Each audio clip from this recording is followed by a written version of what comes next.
Michael Bargo Jr. should be sentenced to death, yes. God! God! God! I am sorry for taking harsh parents in our city.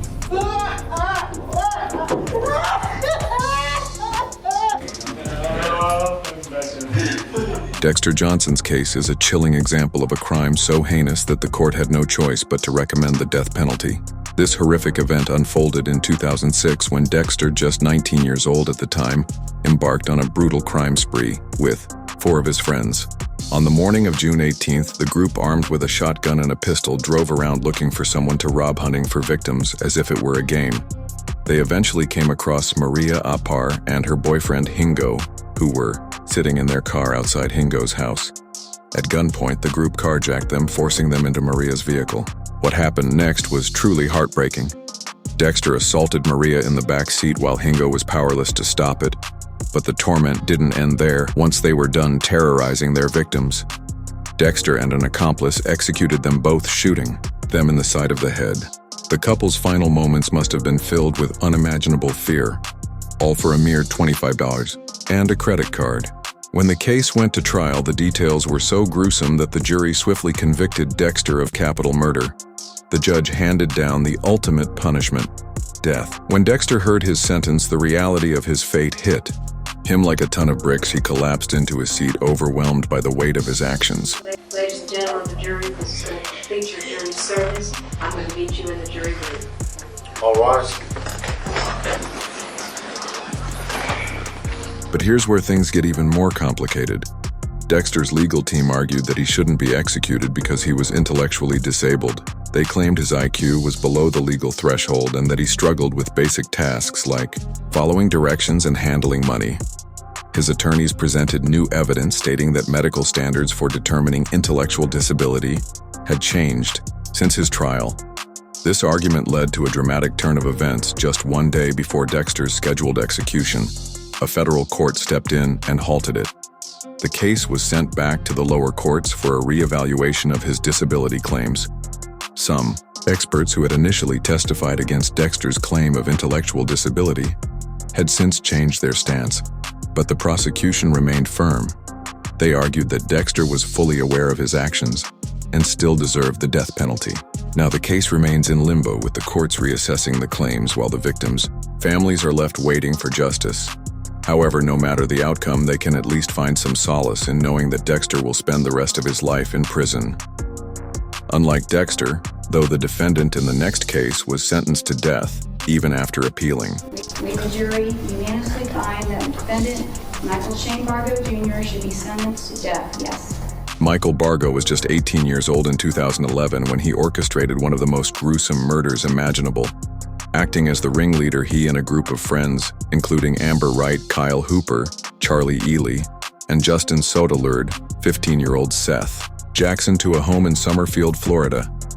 Seth likely believed he was simply meeting up with familiar faces, but what awaited him was pure horror. As soon as he arrived, the group ambushed him, beating him mercilessly. Then, in an act of unimaginable brutality, Bargo shot him. But the violence didn't stop there. Prosecutors revealed that the group continued to torture Seth before finally ending his life. After the murder, they attempted to cover up their crime in the most disturbing way possible, burning Seth's body, placing his remains in paint buckets and disposing of them in a nearby quarry. Potentially you are facing the death penalty. The entire plan to attack the cover-up was Bargo's idea from the start. He was the mastermind behind it all, which is why prosecutors came down especially hard on him. In 2013, a jury convicted him of first-degree murder, and he was sentenced to death. The State of Florida versus Michael Bargo Jr.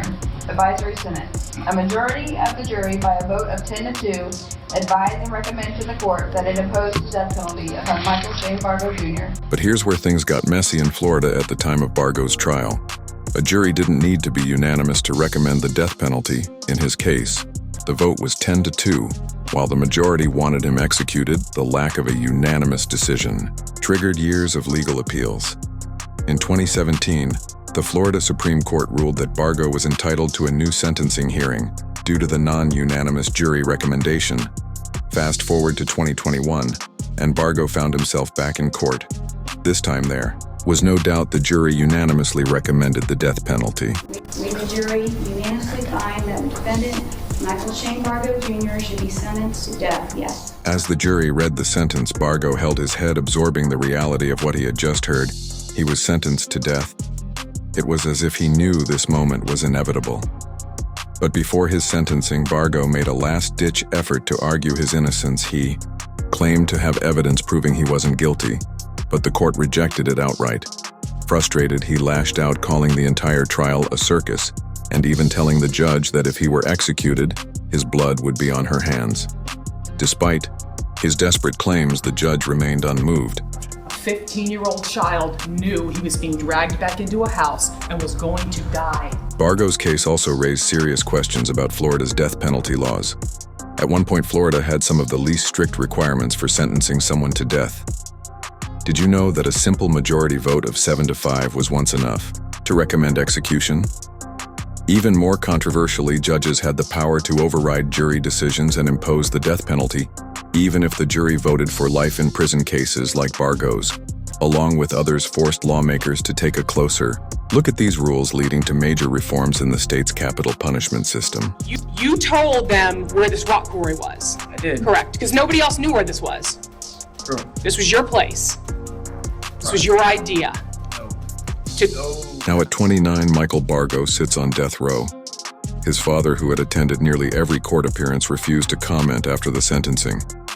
For Seth's family, the pain of losing their son in such a brutal and senseless way is something they will carry forever. No sentence can undo their loss, but at least justice was served. Next, a case filled with shocking twists. A criminal who smiled as he received his verdict. 3 trials, multiple sentences, but always the same outcome.